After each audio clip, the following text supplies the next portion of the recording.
Welcome to another conversation off the clock. Hi, I'm Carmina Constantino Torres, and this is Casey After Hours.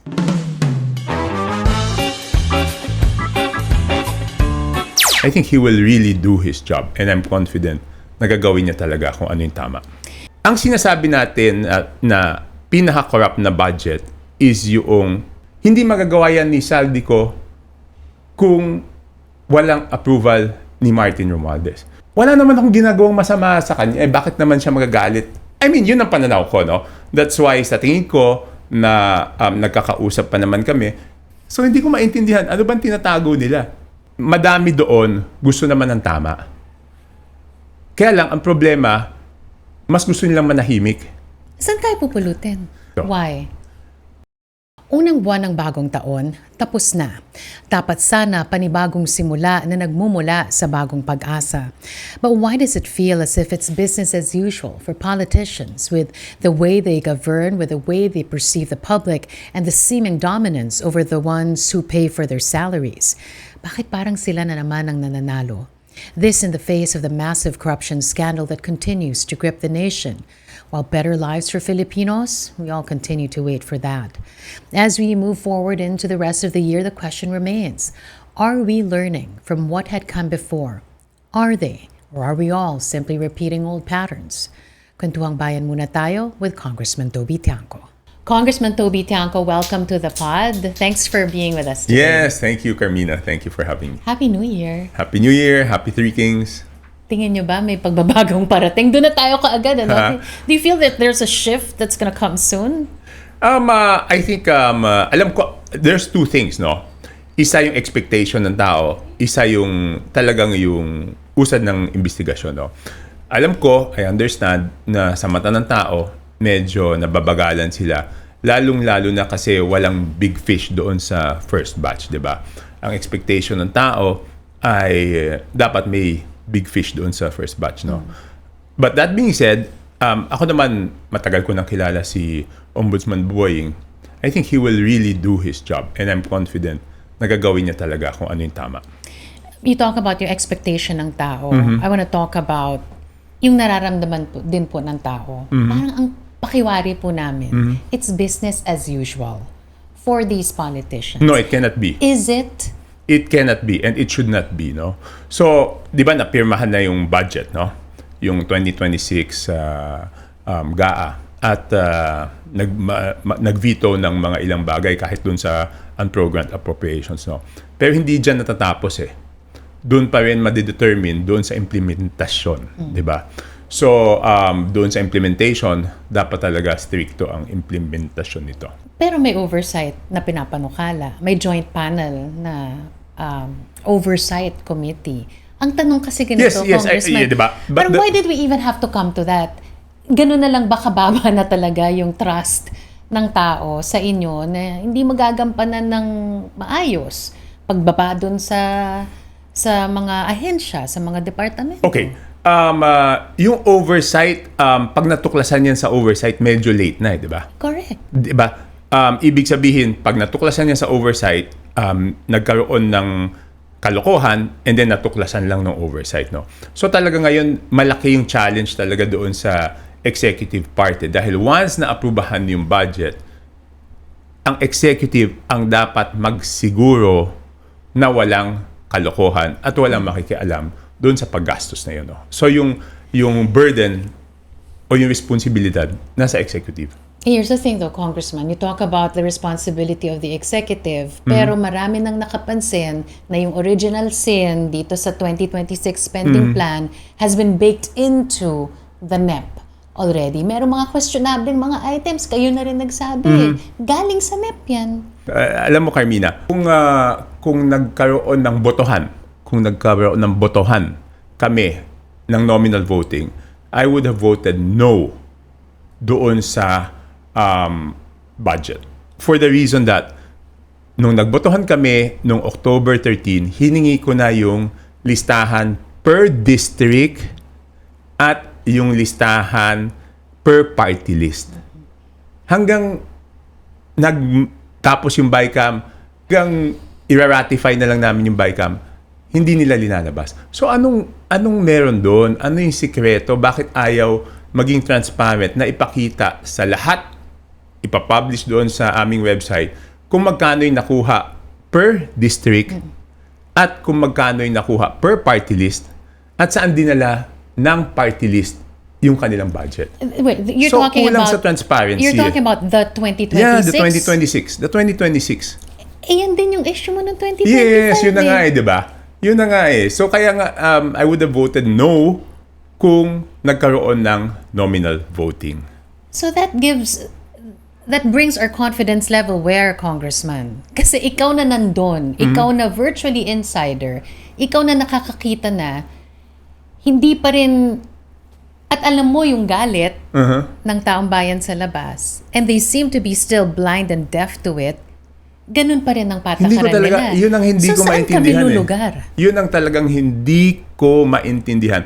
Kung walang sikreto, bakit hindi nila ilabas, di ba? Sinasabi nila kasi nasa budget. Hindi mo makikita sa budget kung alin yung in-endorse ng party list. Saan tayo pupulutin?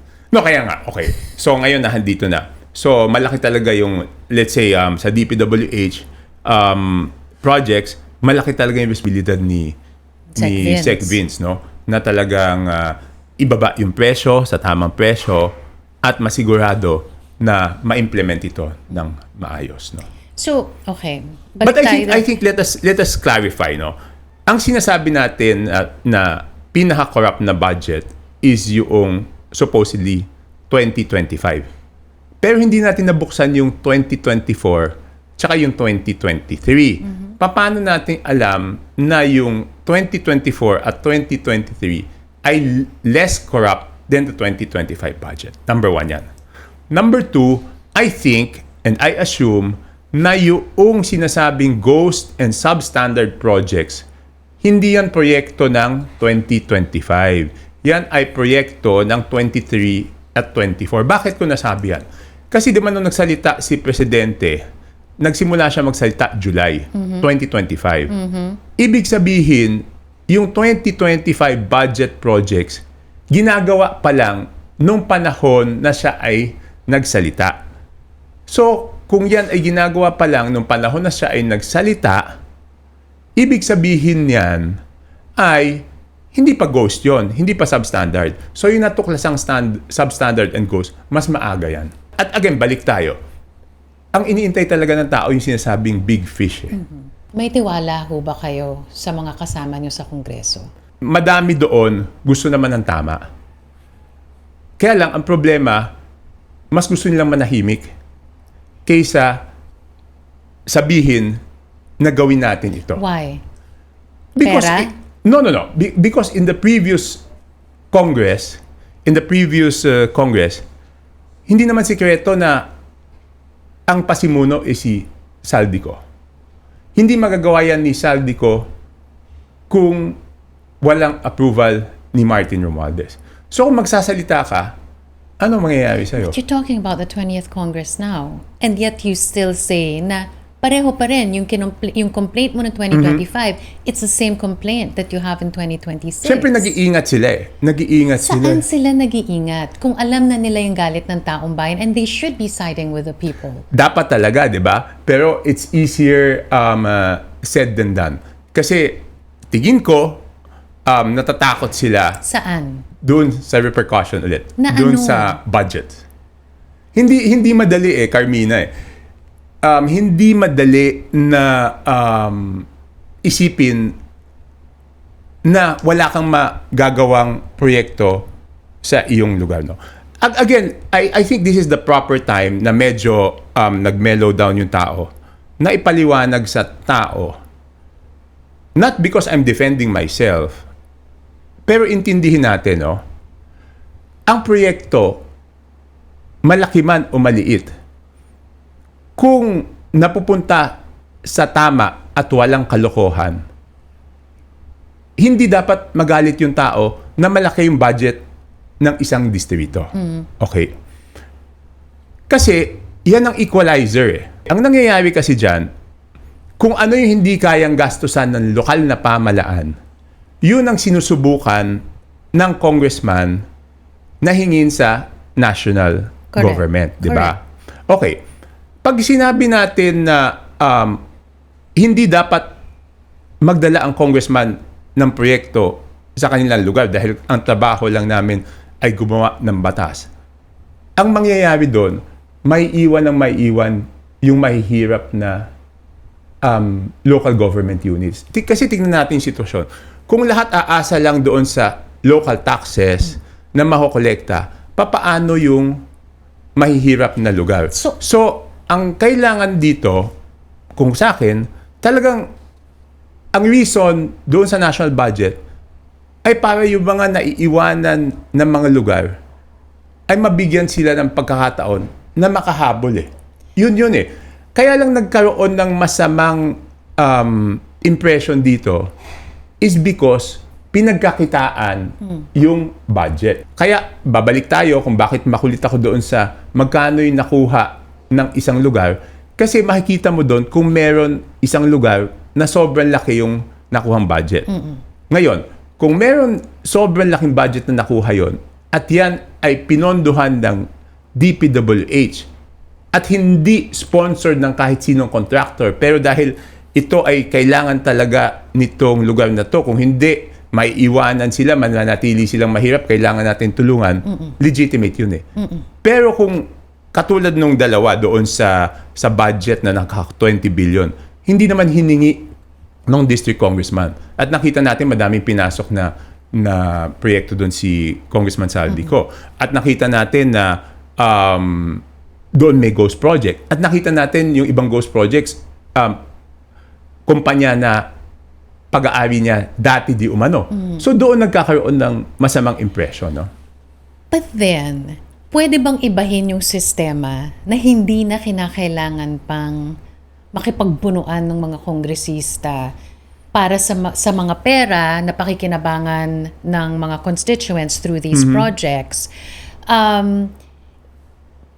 Because it leads to the compromise of principles of your colleagues, or yun, sometimes ikaw na nga nagsabi noon, di ba? Buti ikaw na nagsabi, no? Talagang yung pakikipaghagal o yung paghingi doon natatanganan yung congressman, di ba? Kaya nga. Okay. So there must be a better way para hindi na kokompromiso yung constituents at yung prinsipyo ng kongresista. Ito, hindi naman sa pagbuhat ng bangko, nasa kongresista yon. Kasi ako, hindi ko pagbibili yung prinsipyo ko para lang mabigyan ako ng mas maraming proyekto. I always explain to my constituents na pasensya na kayo, hindi ko kakamping administrasyon, ganito lang yung pondo namin, no? I speak to you now once again as an outsider. Sabi mo nga, sanay ka naman na nasa opposition ka parate. But there was a point where you were a part of this administration, even a campaign manager during the 2019 elections.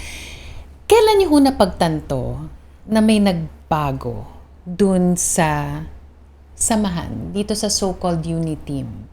From 2022 up to the midterm elections, what was the shift? When did it happen? When did you realize that there was something wrong already, or that there were cracks showing, that this wasn't what you signed up for? Noong 2022, I wasn't active in that campaign because in 2022, I almost didn't run. No? So, kaya they can check the records of Comelec. Last minute na ako, may substitution pa nun eh. Nung una, parang hindi ako desidido tumakbo eh. So, last minute na lang ako nag-decide na tumakbo. So, yung paano nabuo yung unity team, hindi ko alam yan. No? And I was not actively involved in the politics until sinabihan ako na mag-campaign manager ako noong 2024. Sorry, papuntang I misspoke. 2025 elections, no. Noon lang ako naging active sa politika. Ang concentration ko noon, I'll be very honest, is ang concentration ko noon is yung mga utang ko sa mga constituents ko sa Navotas na sa tagal kong hindi kakampi ng administrasyon, mabakabawi naman ako na makadala ng mas maraming proyekto at serbisyo. Yun yung concentration ko noon. Hanggang sinabihan ako na mag-campaign man ako. Kasi sabi ko, ngayon naman siguro, hindi ko naman kakampi naman ako ng administrasyon, mas makaka-request ako ng mas maraming proyekto. Doon na ako medyo na-discourage kasi nung nabalitaan ko na may bentahan ng proyekto. So sabi ko, bakit naman kung kailan ko pa kakampi yung administrasyon, tsaka pa magkakaroon ng bentahan na handun ako 2010, 2013, and 2016. Walang bentahan ng proyekto. Talagang hihingi ka. Talagang aminin natin kung ikaw ay malakas sa administrasyon, malakas sa speaker, bibigyan ka. Tanggap ko yun noon eh. Pero ang hindi ko talaga matanggap is yung nagkaroon ng bentahan ng proyekto. You took the words right out of my mouth. Kung kailan ka pa naging parte ng administrasyon. Yes, kung kailan pa, di ba? Doon pa. Doon pa. So parang ano ba to? Ano ba tong nangyari? So ano nga ba yung nangyari? Hindi, yun na nga. Nagkaroon ng bentahan ng proyekto. Tapos kailan mo nalaman, and you were, you would meet with these people. You would be in the same room with these people. Yeah, but they didn't like me so much because I would always speak out my mind. When I didn't agree, sabihin ko, hindi dapat ganyan. So, hindi sila masyadong komportable sa akin. Kasi, yun, kung ano yung sa tingin kong mali, kung ano yung sa tingin kong tama, sasabihin ko. So, kamusta kayo ngayon ni dating speaker? Wala, hindi na kami nag-uusap. Matagal na. Kamusta kayo na presidente? Ayun, nag-uusap naman. Nag-uusap pa rin kayo? Yeah. I mean, kasi meron silang, di ba, Michelle is a cousin. So, meron silang yung tradisyon na yung may mass at merienda. So, syempre, pag naimbitahan si Michelle, linggo, pumupunta rin ako. So, nagkakausap Even naman after kaya. all of this? Yeah. Just last Sunday. It's not awkward between the two of you? Between me and The president? The president? No, because he's known me ever since before.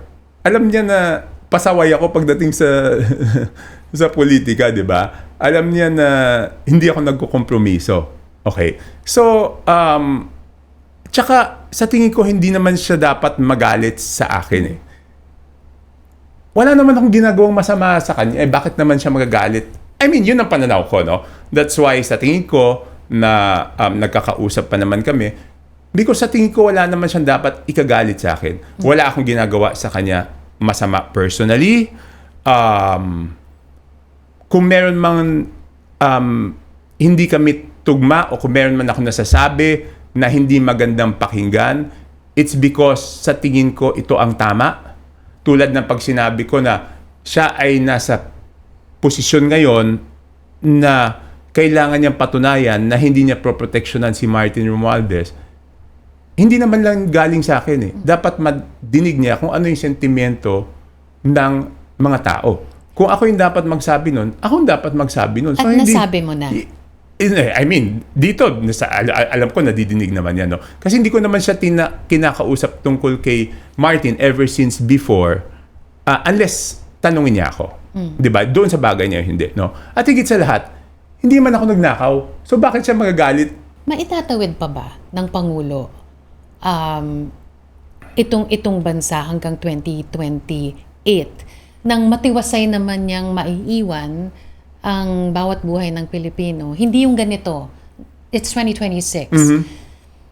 Damang-dama pa rin yung bigat ng 2025. Yes.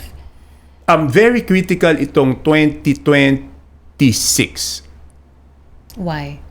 Kasi pag 2027, 1 year away from the elections, iba ng nun eh. And when you say it's critical, anong kailangan gawin ng Pangulo? Hindi, kailangan talaga na number one, syempre independent yung ombudsman, no?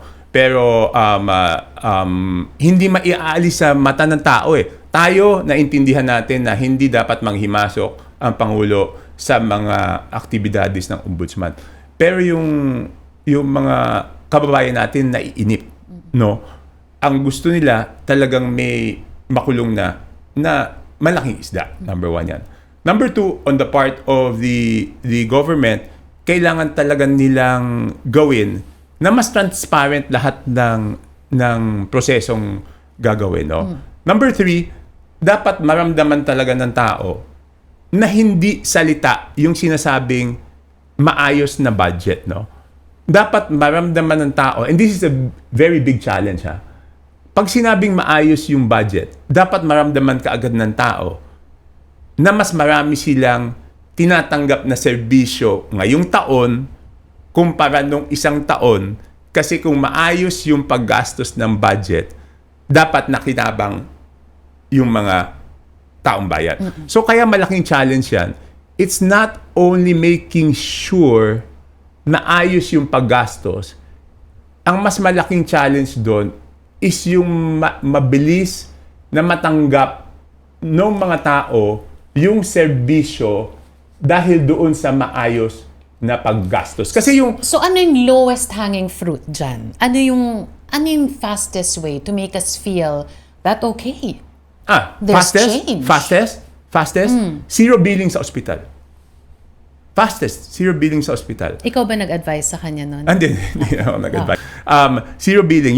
Yung paglabas ng tao, isipin mo, kung lahat ng tao lalabas sa ospital, government hospital, nang walang babayaran, di ba? Ramdam ka agad ng tao na okay, kaya nagbigay ito sa amin kasi walang natapon na pera sa korupsyon, kaya nakuha namin to. Okay, So but- yun ang pinaka lowest hanging fruit na matatanggap ng tao yung beneficyo Pero nila. hindi ito cosmetic Baka naman pagdating ng 2029 or 2028, iba na naman Hindi ang patakaran. pwede. This has to be institutionalized. It has to be institutionalized, no? It has to be institutionalized, 'di ba?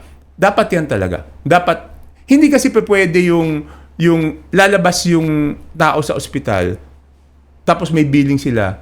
Tapos pupunta pa rin sila kung kunya sa DOH o whatever para i-zero billing. Dapat paglabas nila wala na talaga. Zero Okay. billing na talaga. Paano maaalis sa isipan ng mga tao na, okay, all the changes that are about to come are really meant for us and not for his political survival? First of all, he has to politically survive to be able to deliver the services, no? But Kasi parang baka para sa kanya lang to. No, para no, no, bumango no, no, yung no. pangalan niya. No, Hindi no, no. naman talaga para sa tao. hindi.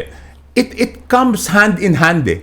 Di ba? Hindi mo maihihiwalay yung dalawang bagay na yan. Ibig sabihin, pag naibigay mo yung serbisyo sa tao, natural na you will gain political capital. Pag hindi mo maibigay yung serbisyo sa tao, natural, mababawasan ka ng political capital, no? But ako, he has never asked me this, but this is my stand. Para hindi magulo yung pag-isip ng mga kung ano mabuti para sa tao, this is very controversial. Pero ako, hindi na niya dapat isipin yung 2028 na kung sino ang susuportahan niya. Dapat lang niyang isipin kung ako is, which talagang ginagawa niya. Kasi alam ko nagbibilang siya ng araw kung ilan lang natitira. So, is ganito lang natitirang araw sa akin, ito dapat kong pagbutihin hanggang dito sa araw na to.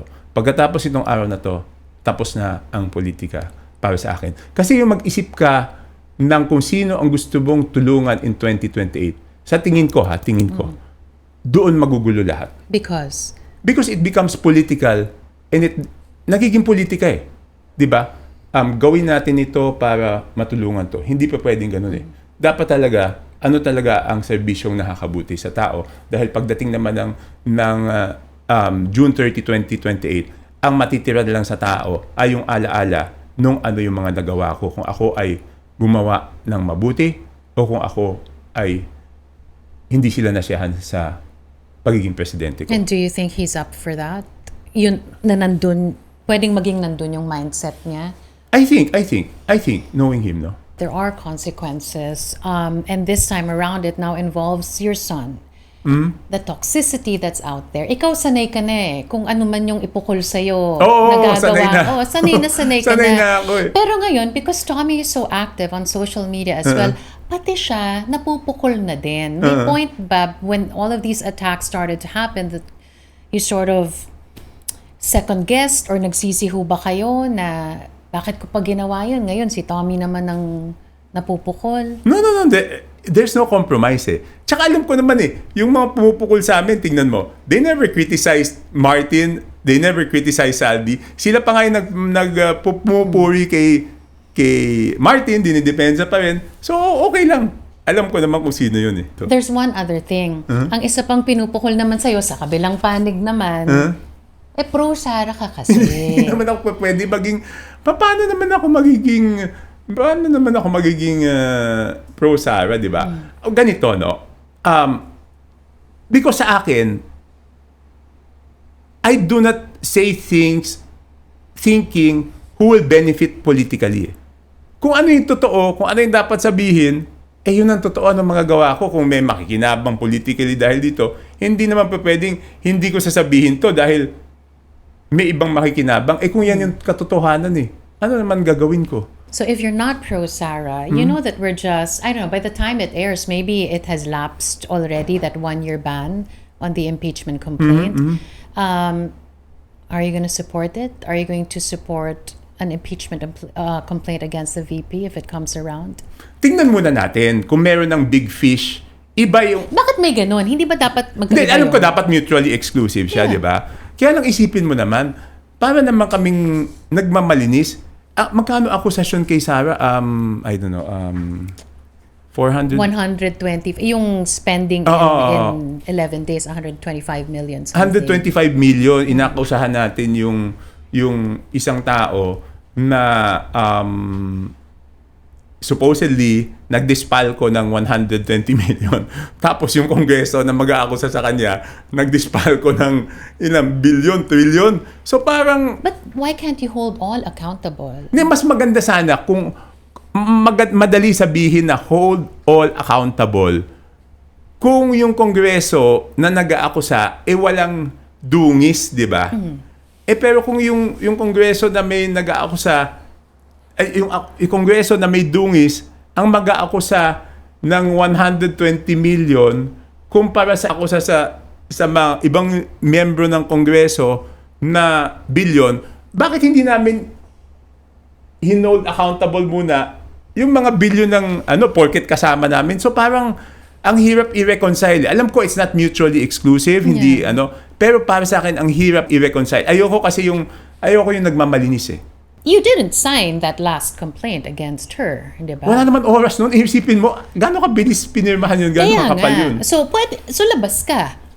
Tama, Hindi ka na-incentivize katulad ng mga sinasabi ng iba kung kaya't pumirma sila dun sa fourth impeachment complaint. Hindi, I mean, yun mas mahabang story yan. Mahirap paliwanag yun eh.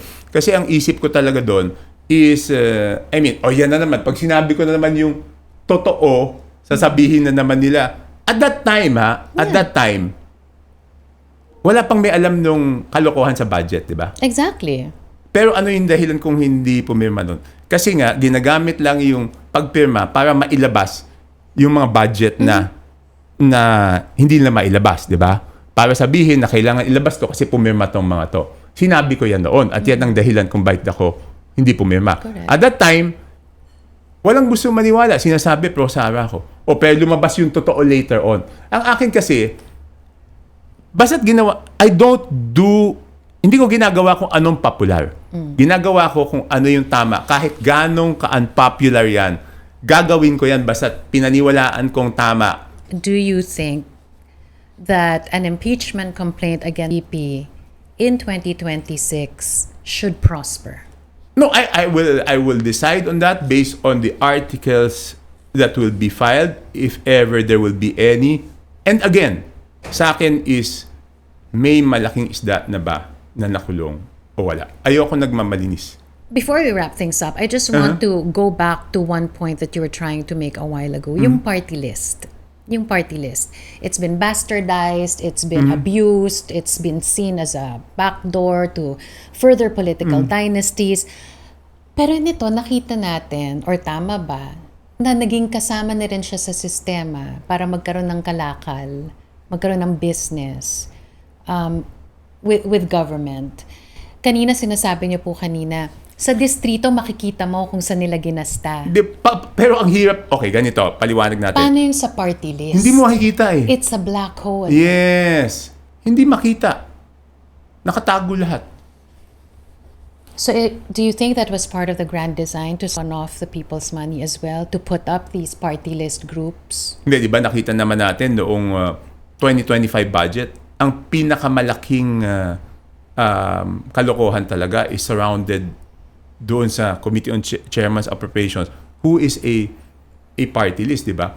Tulad na nasabi ko, di ba? Noong nakita ko doon, ang Tingog, ang endorsed projects niya is worth 5.79 billion. Ang Ako Bicol, 2 billion. Ang BHW sa pamangkin ni Congressman Saldico, 2 billion. So, yun ang, kaya ako gusto makita Hindi ko maintindihan kung bakit ang isang district congressman, hindi niya madadala ng proyekto yung distrito niya, pero pag dumaan siya sa party list at hiningi niya sa party list, magkakaroon ng proyekto yung distrito niya. Diba? You have a new speaker now. Business as usual pa ba si Speaker D? May Hindi. nabago ba? Hindi siya business as usual. Pero syempre, Ba't hindi mo nakita? hindi ko nga alam Kaya nga, pagbalik doon sa Kongreso, kailangan natin malaman kung bakit ayaw nilang ilabas, di ba? Ano ba yung tinatago doon? Ano sa tingin mo tinatago nila? Hindi ko maintindihan. So, hindi ko maintindihan. Ano bang tinatago nila? Ayaw ba nilang ilabas yung sa party list o ayaw ba nilang ilabas yung sa district congressman? Can you recall the number kung ilan ang napunta sa mga party list? Magkano? For the 2026? For 2026? Hindi nga natin alam Hindi mo pa rin. Wala din. Hindi. Okay. At least, yung distrito, whether tanggapin man natin, Carmina, o hindi, yung formula nung NEP restored, at least May basihan may ka. basihan ka na ito ang minimum na dapat matanggap ng bawat distrito. May nakikita ka May nakikita ka. Yung party list, wala namang gustong umamin kung magkano ba yung budget ng bawat party list. Is it 100? Is it 150? And what's the danger there? Bakit natin kailangan malaman kung magkano man ang Kasi, nakukuha nila? noong 2025 budget, karamihan, sinasabi ng mga district congressman, hindi namin alam Kung saan nanggaling. kung saan nanggaling. Tapos lumabas, ang nagpasok ng mga yon ay si Saldico na party list. So, kung ilabas nila yan ngayon, makikita natin kung business as usual nga ba Yes. or nagbago na sila ng kalakaran. Yes. At kung hindi nila ipakita, ibig sabihin, May tinatago. Simple, di ba? kami po, hindi namin alam kung saan kami magtitiwala. Because even Secretary Vince Dizon had already said, there is just massive distrust across all agencies, personalities in government. But you as an insider, what gives you hope?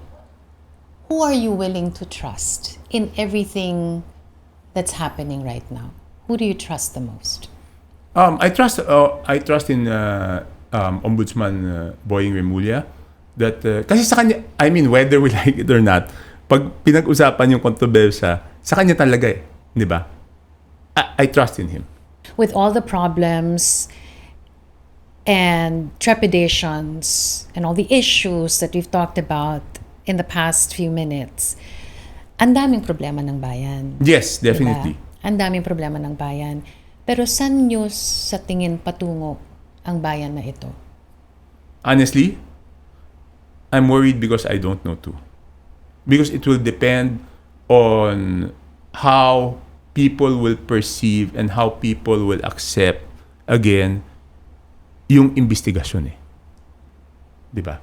Doon talaga Kaya nga it's something that we cannot, hindi siya pwedeng kalimutan Kasi sisingilin talaga ng taong bayan yan Is that empowering to you, or is that feeding your doubts, considering that no one seems to know what the end game is? Kasi on one hand, for once hindi natin alam kung paano matatapos. Diba? Because yung iba, alam natin na, he's just gonna go scot-free again. Wala namang mangyayari dyan. But this time around, hindi natin alam what's going to happen. Is that sort of empowering in a way? Is that a positive in a way? Or does it really worry you to no end that you don't know how this is going to It worries me. That's why gusto ko, that is the reason why I wish na mas makita ka agad ng tao yung resulta ng mga investigasyon. Navotas Congressman Toby Tiangco, thank you for joining us today. Thank you, Maraming thank you, salamat. Carmina. Thank you. And that's it for another episode of KC After Hours. You know the drill. Like and subscribe. I'll see you on the next one.